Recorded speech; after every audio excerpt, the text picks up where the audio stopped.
Today we're 3D printing and assembling a low polygon P90. Now this might sound like a very weird thing, but this is actually a prop from the computer game GoldenEye, and someone was amazing enough to go and make 3D models of the weapons in that game, which is of course a very old game. It has low polygon assets, and create a low polygon 3D printed version of the asset from the game, and it is spectacular. So while I start assembling this, I'll let you know there's a link in the description below to the original designer's work. Their files are all free, so you can go ahead and 3D print this if you want to as well.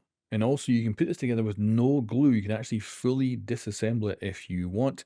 And they've done 3 different weapons from GoldenEye, so you can actually go and print something else off with this same low polygon aesthetic. I'll also mention that these files have been made with the tolerances of PLA in mind, and I have resin 3D printed them. So there's a lot of sanding I have done, which you don't have to do if you're actually doing this in PLA. And this thing is cool to assemble. Like I say, no glue is needed. You can actually fully disassemble it as well. But I'm going to be gluing this up because I'm actually going to do something new here, which is resin welding, as this is UV cured resin. Of course, I use in a printer, but the great thing about it is you can actually paint it on if you want as well, and then expose it to the sun and it'll set. So you can actually make seamless joints between parts. And what I'm going to try and do here is make them look like they're metal welds, putting all these different parts together for this rear section. And I will note, if you're going to follow along yourself, this piece here, this goes in last. Otherwise, you cannot get another piece in. I'm going to have to make modifications to get a piece in. But this here is the resin welds I did, and it turned out incredibly well. And I'm really happy with how it really integrates the parts together, and it does look like a metal weld has actually been done there.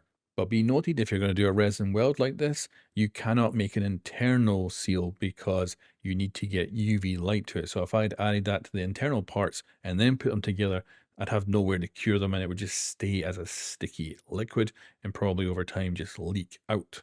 And liquid resin like this is poisonous. And then we've got our 2 halves here, and the reason I want to join all of these pieces up is I want to give them a unified paint job before we get onto the last pieces that'll really bring this together. And it's looking cool. I'm loving the aesthetics of this thing. The first time I seen a picture of this, I was like, I need to make that.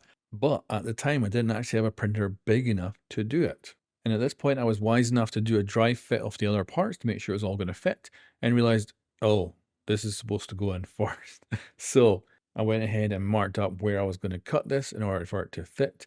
If I had been wise enough, I could have printed off all these parts first. Then when it came to this, I could have went, oh, I need to make modifications. And then I could have actually modified the file, then printed it off instead of doing actual cutting here. But we were able to solve this problem with just some simple cutting. And then back to our resin parts, they're all nicely painted up now. I've also added some silver to the bolts at the back there just to give it a bit more depth, and I think it looks sensational. And amazingly, we're almost done with this. All we got to do is add these 2 grips in, and we're pretty much there. We got one piece after this, which was the large bit that I could not print in my previous printers. Oh, and I almost forgot we have these tiny little pieces that also have to be added on, and I've gone and painted these up in silver. And now we are almost done, and yeah, I love this thing. It's also weird because holding this too is also satisfying. It's got a weird, it literally has the kind of ergonomics of a P90, and I've never held one in real life, of course. But this thing feels cool. It's really nice to hold. It feels like I'm in SG1 or something like that, because they famously use P90s. Although I would say if I could scale this up a little bit, maybe like 10, 20% perhaps, I think it would just be a touch better. It feels a little bit too small. Although, of course, I don't know how it compares in size to the actual real life P90. And if I was to scale it up like 10, 20%, then I wouldn't be able to fit the biggest part of this in my printers. So, unless, of course, I split it up into smaller pieces. So we could always revisit this if I someday get an even bigger printer and we can scale this up a little bit.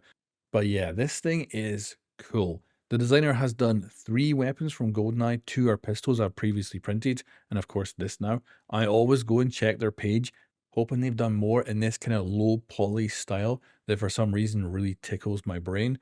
And there's like, they don't necessarily have to do more from GoldenEye. I could imagine like a Halo assault rifle or something in this style would probably look really cool. So yeah, I think this is brilliant. It looks amazing.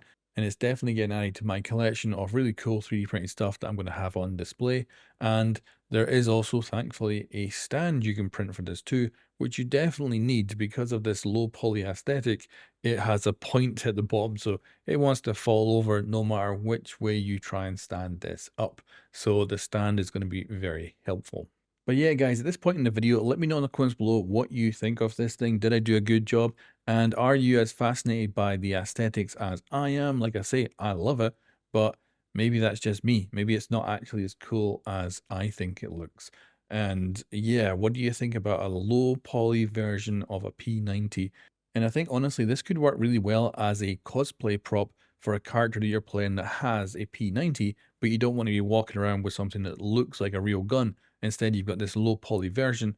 But not only that, this thing completely disassembles into parts that don't look bad, right? So you can just put this in your luggage, and then you've got yourself a really cool little cosplay prop that isn't going to scare anyone. Anyway, guys, thank you very much for watching, and I'll catch you next time.